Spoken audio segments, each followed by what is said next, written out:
So is this the line for Dragon's Maze? Wow, the line is really long. Mommy, there's no We'll meet up shade. later, How long will you wait? as long as it takes. So you guys are only going to do this one ride all day? It won't be that long, probably. Mom, can you get us food? But wait, are they cutting? Caleb, food is so far away. Should I say something? Daddy, pick me up. Mom! Hey, there's a line here. Daddy, swing me. That's like 20 people. my God. One person holds the line for 20 people?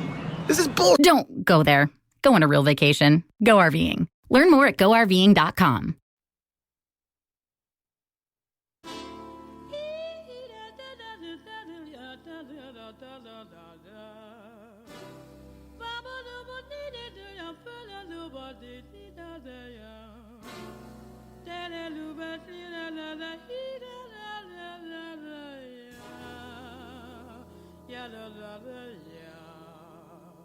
Blue skies smiling at me, nothing but blue skies do I see. Bluebird. Good morning. I'm Gail Nankervis, your host of the Less Sucky Divorce radio show, and I'm the owner of Blue Skies Mediation in Peachtree City. I help people get a less sucky divorce. Not you, but maybe your neighbor or friend or sister. I'm a certified divorce financial analyst and a licensed family mediator, and I use these skills with my clients to help them get a professional divorce without escalating fees and emotions. My goal is to help them get through the divorce process while retaining their sanity, their assets, and most importantly, their integrity. So the topic of divorce for a radio show might seem a little weird, but with more than 50% of marriages ending in divorce, I thought it was important to share information and resources with the community. Even though divorce is very common, people don't typically talk about it while they're going through it. You usually just hear the nightmare stories at the end of it. So my goal is to change the way people in our community get divorced through educating them about different aspects, the process, the financial side, the emotional side, and everything in between. I'm excited to be here today, and we will be right back with the Less Sucky Divorce radio show. Good morning, happy Friday. So glad we're coming into a beautiful weekend with some great weather, and I'm excited to be here today on the Less Sucky Divorce radio show with my friend and colleague, Melissa Robinson Graves. She's a licensed marriage and family therapist and has her own private practice called Blue Resilience.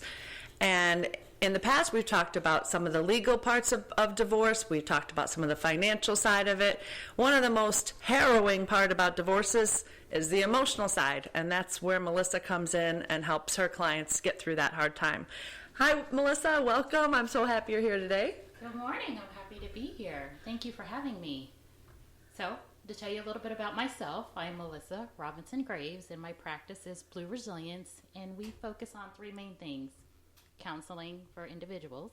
I also have a program specifically focused for women called New Beginnings. It's to help them get through the divorce process. And unrelated, I also do the DISC assessment for businesses or individuals who want to learn how to get along better in the workplace. What is that, like a personality It's assessment? like a personality assessment, but I love it. It's really easy. You do it online, and it can really help you understand who you are and how to interact with people who are different than you.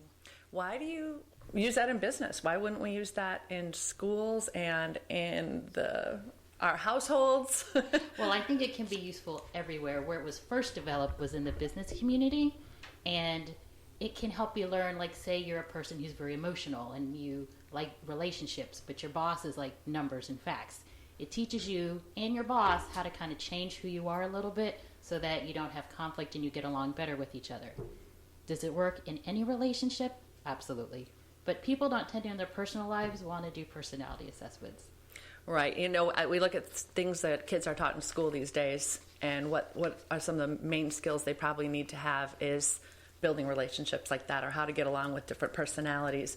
We're all on our own with that from the time we're kids, and we're just like making our way through the scary world with other scary people and making mistakes as we go along. And wouldn't it be great if we had that kind of training? Yes, absolutely. And to your point, sometimes in the business world and in lives, people think certain personality types are better than others. And what I like about the disc is not one isn't better, they're just different. And there's value in each, just like there's value in each person. So yes, that is another service that my practice provides for those that are interested. So I would love to hear a little bit more about the group you have for women. Yeah, absolutely. So I will say I became interested in this because of my own unexpected divorce. So it was selfish reasons. I have been a counselor for 21 years now. Sometimes when I say it out loud, I feel old. And I've been helping children, I've been helping families, I've been helping couples, and then I unexpectedly found myself in the receiving end of my husband saying one day, I'm not happy. And like, I'm moving out. And I was like, what? Now, I will say at that point in my life, there was a lot of stress. My elderly mother started showing signs of dementia, really confused. So I was literally spending Monday through Friday at home and every weekend with her. I had a son who was in kindergarten. And I think I was telling someone, at work, I went from managing 3 people to 35. So I had all these changes going on at one time in my life. So yes, was I less available at home? Yes. Not by choice, but by circumstance. And so that was the midst of my husband saying, I'm not happy. And I just remember feeling like, well, one, oh crap, what do I do? Because I felt like a gut punch. So after crying and getting myself together, I kind of wanted to talk to friends, but they didn't get it. My friends were either happily married, happily or unhappily single, single mothers. There was no one in my spot. So I was going through this very alone and doing the best I knew how to do, putting one foot in front of the other, but still feeling lost. And it was about 4 or 5 months into it, I met a friend. It was a friend of a friend that I'd met once before, but I didn't even remember it. Ironically, the friend we had in common, it was my birthday, and the friend we had in common invited this woman to my birthday dinner. And at first I was like, why did she invite some strange woman to my birthday dinner? It was the best thing ever, because she was going through a divorce as well. And I was like, all night we were sharing stories. And what about this and this? And oh my God, how do you manage this? And I'm like, it's like I had a sense of community. I had somebody to share it with. Yeah. And it made all the difference. And then the other thing that happened was one of those 35 staff that I managed talked about her husband saying he wanted a divorce. And she's like, she was struggling at work. And I was like, I normally wouldn't tell my staff that I'm going through a divorce as well, but I did. And she was like, it just feels good to have someone who understands. Absolutely. So the New Beginnings group is for women. I'm not leaving the men out, but right now my focus is on women helping other women, having a sense of community, someone who can understand what you're going through. So initially we're going to do bi-weekly groups virtually, but hopefully, because that way we can have a bigger audience and be able to help more women. But with the weather getting better, we'll do some get-togethers where we can meet in person and have that just people to share with. So that's how I got interested in this. And like I said, I also offer counseling, and that can be to men or women, because the group is one thing, but sometimes there's more stuff you need to talk about and work through one-on-one. I love the group that you're putting together and the reason behind it, because like I say in my introduction to the radio show, people mostly talk about divorce after they've gone through their nightmare process. They've got this hellish story to share on the other end of it, and then it's almost like this badge of honor sharing how horrible the experience was, where it doesn't have to be that way. And that's the whole goal of this radio show, is to basically provide resources and a place for people to learn and get questions answered about going through the process. Things that you can't talk about with most people, or you don't feel safe in a work environment, or even sometimes with your family. Your own family may be judging you. I know when I was decided to get divorced, my sister was, what did I say, my least ally, my worst enemy? I don't know what to call her. But I expected her to step up and be a sister and a friend. And she said, well, you knew he was like that when you married him, so I don't know what you're complaining about. Wow. So the 18 years of being with this guy, wasn't hard enough. Now it's like I should suck it up and deal with it forever because I knew he was like that when I married him. So it's hard to get the support you want, which is why having a group like this where people feel safe, the women can communicate their fears. There's a lot of fears, a lot of scared people going through this. What do you find in your counseling as some of the main topics that you cover? Oh, everything from why did I stay so long to I'm thinking of getting divorced, but I don't know. It's the unknown and it's scary. To, okay, I'm divorced. Now what? What is the rest of my life supposed to look like? Because I had planned one thing and now something else is happening and I don't know what to do. I will say some of it really depends on the situation. Some people are in abusive situations. So their healing from divorce is very different. They do tend to come to counseling, want more individual counseling and getting over the hurt. Why did I allow this in the first place? Learning how to be strong, learning how to stand on their own, but there's still fear. I have one client now that I think of. Her, through their divorce and in their plan, it clearly states like she is supposed to file, claim the daughter on the tax return. But the husband went ahead and did it. And she's like, I know he's wrong and I know I should, but part of me doesn't even want to mess with that because I don't want to create any problems. Yeah. She's still living in that fear from before. And you see that sometimes. The other thing that comes up often is, okay, I've been single for a while and I think I want to date again or put myself out there, but I know I got baggage from before. I don't know. I don't know what I want to do. I don't know what I like. And figuring that process out. So that comes up. To me, that's the fun part. Sometimes, look, dating is fun and not fun at the same time. That's for sure. it's both. But I know this one woman, she'd been with her husband since she was 15. She's 40 now. So I was like, you don't even know what you like. Right. Because what 15-year-old you liked and the boys that you could date is very different than the men out there today. So there's a lot of figuring out what you want. My approach as a therapist is I want to help people accomplish goals. I don't come up with the goal. It's your goal. I'm like, what do you want? Sometimes they're like, oh, no. I'm like, okay, well, think about it. In a year from now, what do you want to be different than it is today?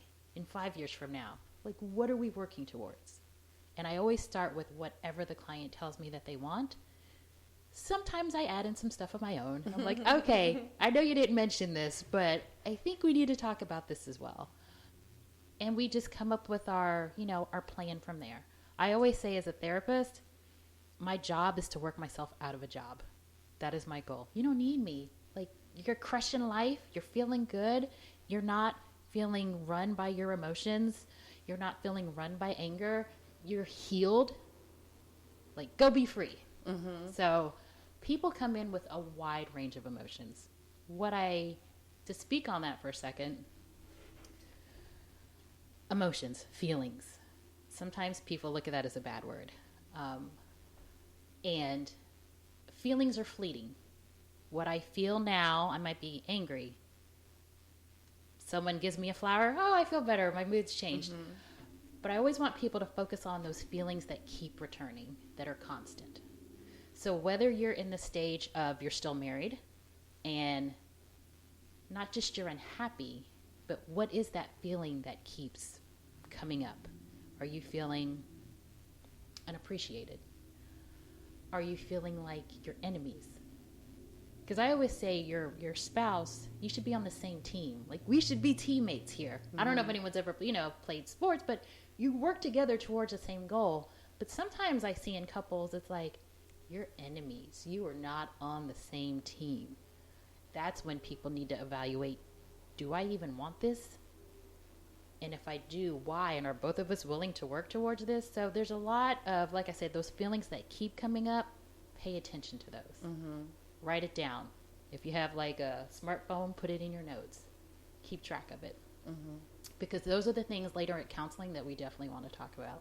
That's one thing with my clients. I always encourage them to keep a journal through the whole process. Sometimes people come to me seeking a divorce, but they haven't made the decision yet. Sometimes I'll talk to them and they'll realize that maybe they're jumping the gun, or maybe they want to have more counseling before they move forward with divorce. And sometimes they move forward, but no matter what stage you're in, your emotions are changing daily. The circumstances are changing daily, how your partner interacts with you also. And so keep a journal of all that so you can see your progress and your growth, or even just to document what's going on with the partner. I also encourage them to keep a calendar of things that were said, things that were done on certain days that are either moving you forward or sabotaging your progress, just so that you're not just trying to throw in the kitchen sink in an argument, but you actually have, on this date I gave you this form and you didn't sign it, or on this date I asked you if you would pick up the children and you were 3 hours late. Have those things documented as you go along. But most importantly, that is that journal for seeing where you are emotionally every day. Yes, and to that point, I remember sometimes I look back on that period of newly separated, trying to figure out what to do next. And my son will remind me of things. Mommy, remember when we did this? And I'm like, actually, I don't. I don't. Because I had so much going on. And so I wish I would have kept a journal. Mm. Sometimes I can look at pictures, and I can look at the picture and be like, okay, I remember what was going on here. My phone popped up a memory. I'm like, it's random what it picks, but surprisingly, this morning's memory was my son's kindergarten graduation. And I was like, oh, that's random. But I think we were getting separated then. Mm-hmm. So the picture might look, we're all smiling, but inside something very different is going on. Mm-hmm. So I think keeping a journal helps you remember where you were, what you were thinking, and then how far you've come. Or the opposite, you're still stuck. Mm-hmm. I've seen people divorce 5 years, and you would have thought they got divorced yesterday. Oh, me too. Yeah. Yeah, they just carry it around like that becomes their identity. They haven't moved forward into the next stage of their life, and their identity is being a divorced person. And that's kind of a depressing place to stay. Getting divorced can be a new start for you, a new opportunities for growth and a new happy life, but you have to move forward and make that happen. If you're just going to wallow in the I'm divorced or this happened to me, it's a really bad place to stay. I've seen too much of it, unfortunately.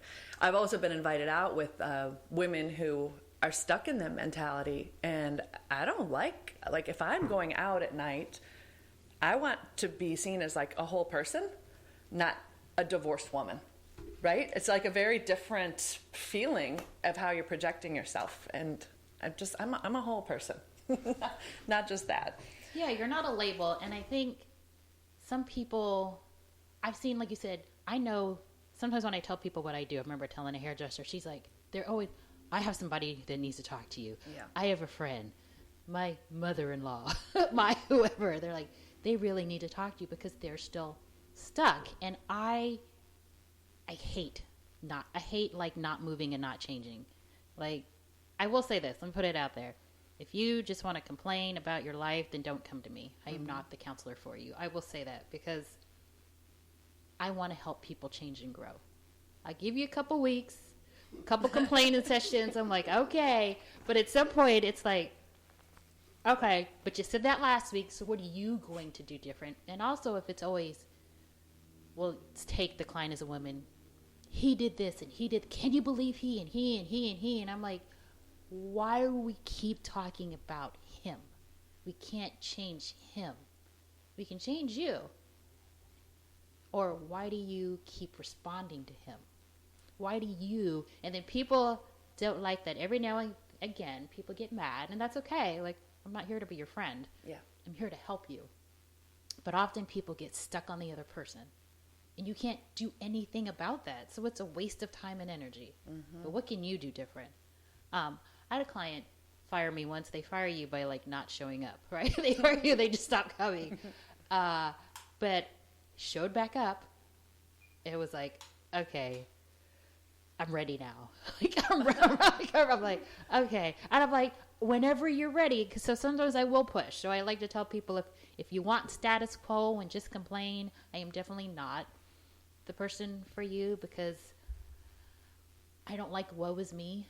Mm-hmm. I don't like I always felt like Eeyore, oh, well, this happened. Yeah, it did. Okay, now what are you going to do about it? Right. Like, there's a time for mourning.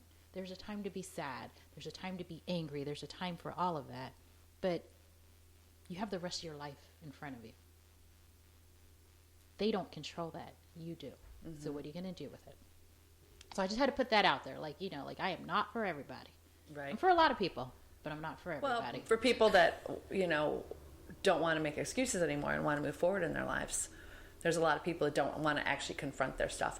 And I think, you know, in my relationship, it took me, I had plenty to say about what a bad man he was, and everybody would agree. The things he did were egregious and pretty awful. But my responsibility in that was I allowed it, right? I let him talk to me that way. I let him treat me that way. And it took me years to understand my role in it. Because for so many years I did feel like a victim because he was mean and I was the one being picked on, right? So I was the victim. And I had to learn through counseling what's my role, what's my responsibility is stopping this. And I remember the first day where I decided to stop reading his mind. And my goodness, everybody was confused. It was just the simplest little thing. He went to get some deodorant from the magic bin with the extra supplies. And for the first time in the 20 years we had been together, there was no deodorant in there. And he just was completely flummoxed. He didn't know what to do. And he stood there, well, there's no deodorant. I said, oh, did the magic bin didn't provide one today? Nope. I said, well, what are you going to do? Now, he was expecting me to say, oh, honey, I'll make sure I get to the drugstore today. I'll make sure I pick you up some. Because that's what I would have done in the past. And I would have also felt shame and guilt that we ran out of deodorant. And this particular day, I'm like, well, you are a grown man, and I suppose if I can buy deodorant, he can, right? So I just said, well, what are you going to do? He said, well, I have some deodorant in my gym bag. I'll just use that today. I said, oh, okay, great. So 2 days later, he brought to my attention that there was still no deodorant. And you know, it was about to cause a problem because when he goes to the gym, he won't have that with him. And I said, well, you probably should stop at Walgreens on your way home from work then. And he was floored, just absolutely didn't have anything to say. He stood there completely confounded. And I realized I had been enabling this for so many years that the poor man didn't know how to buy deodorant. And so, really, I felt like this was a service to him, to teach him some life skills. Because once we divorced, he had to buy himself some deodorant. But it's amazing how people just take for granted these things that happen over and over, or that just the responsibility that I felt in it, or recognizing how much shame and guilt there would have been in something so silly that this grown man could have just stopped at the store and bought himself. You know, so those were things that I had to learn through counseling, and it seems very basic, but when you've grown up a certain way or, you know, been conditioned a certain way, you need to unlearn that somehow. And that was my first big move, the deodorant. I love the magic bin. Mm-hmm. Like, yes, like there's the feeling that taken for granted, and look at all the things I do. And I know in my divorce, which was a little different, it wasn't angry. We were always, in our marriage, we were always civil. There wasn't any, some people were like, what happened? I was like, I don't know. I was like, I don't know what happened. And to this day, I never got an answer that made sense to me. I always said that. I had an answer. It's like, that don't make any sense. Like, that can't, you know, it's like, that can't be it. It's just, and it's hard to move on. For me, it was hard to move on when I didn't have a why.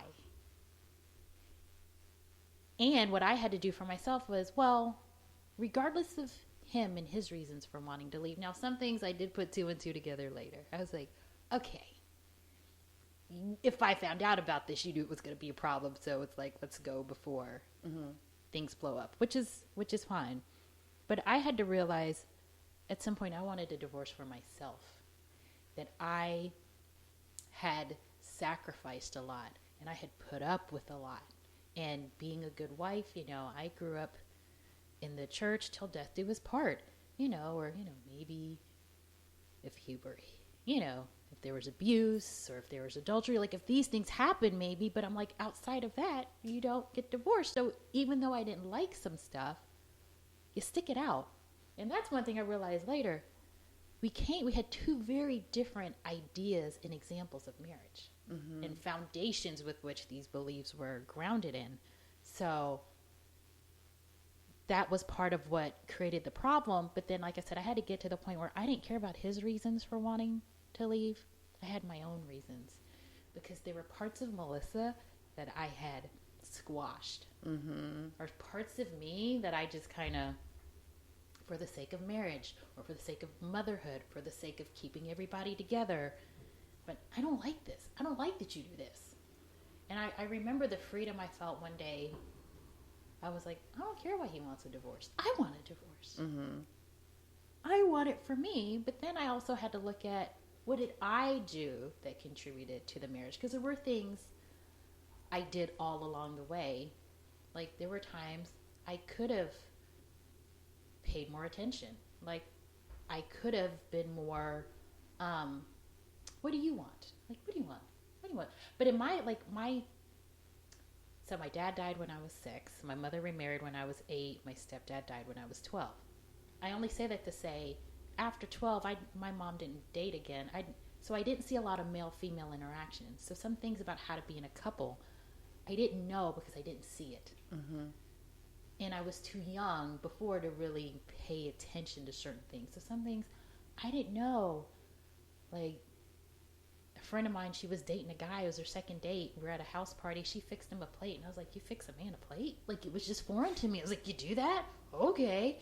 So there were things I realized. There were some things I could have done differently that maybe, he didn't feel appreciated. He didn't feel valued in certain ways that I could acknowledge I did that. And then there were resentments I had and things I held on to that I didn't share. I can acknowledge that. Yes, just because I'm a therapist doesn't mean I'm sharing my feelings all the time, because I'm not. Because I'm a person first who that's my job. And so I had to get to the place of, I don't care about him. It's just me. What do I need to do? And so what I try to be for women was the therapist I didn't have, because I didn't go through counseling then. Didn't even cross my mind. I've been in counseling before, but in that stage, it was one foot in front of the other, one foot in front of the other, Melissa, one foot in front of the other. And so later, I did go to counseling after the fact. And like I said, I want to be this for other women. Because it's hard, but it is really good on the other side once you find peace. Absolutely. Absolutely. I love what you're creating for women. What do you find is the biggest thing? You mentioned feelings before, emotions. What do you find are like the biggest emotions you come upon, and how do you help them navigate those? Hurt, anger, fear. So For sure. There's sometimes, like I said, if I leave, what will I do? So there's a lot of fear there. And I planned one life. I don't know what to do with this one. Like, everything I had was geared towards this thing, and just feeling lost. Yeah. I would say that feeling. And sometimes, like I said, sometimes there's anger, but not strong anger, more like, especially if the husband fell first, like, why didn't I do it first? Why did I put up with? So sometimes the anger is with themselves. Yeah. Yeah. Well, I'm so glad you came on the show today. I know that there's people that would probably really love to take advantage of some of your groups. Could you share some of your contact information? Sure. They can reach out to Blue Resilience. The number is 678-827-1867. I'll say it again, 678-827-1867. And our website is blueresilience.llc.com. Okay. And as always, you can reach out to me at lesssuckydivorce.com. Gail at lesssuckydivorce is my email, GAIL at lesssuckydivorce. For those of you driving who can't write down that long number, you can always find me, and I can get you in touch with Melissa as well. And I'd like to offer the opportunity, if you have any questions, feel free to email them in, or go to my Facebook page, which is Blue Skies Mediation, and write me some questions, and we can talk about them on the next show, talk about issues that are going on in our community, things in your own head, Or if you want me to answer them privately, I can do that as well. But I'd love to continue to be a resource for everybody here in Noonan, Peachtree City, and feel free to reach out, and we'll look forward to seeing you next Friday. Thanks again, Melissa. Thanks for having me. Have a great weekend. Bye-bye.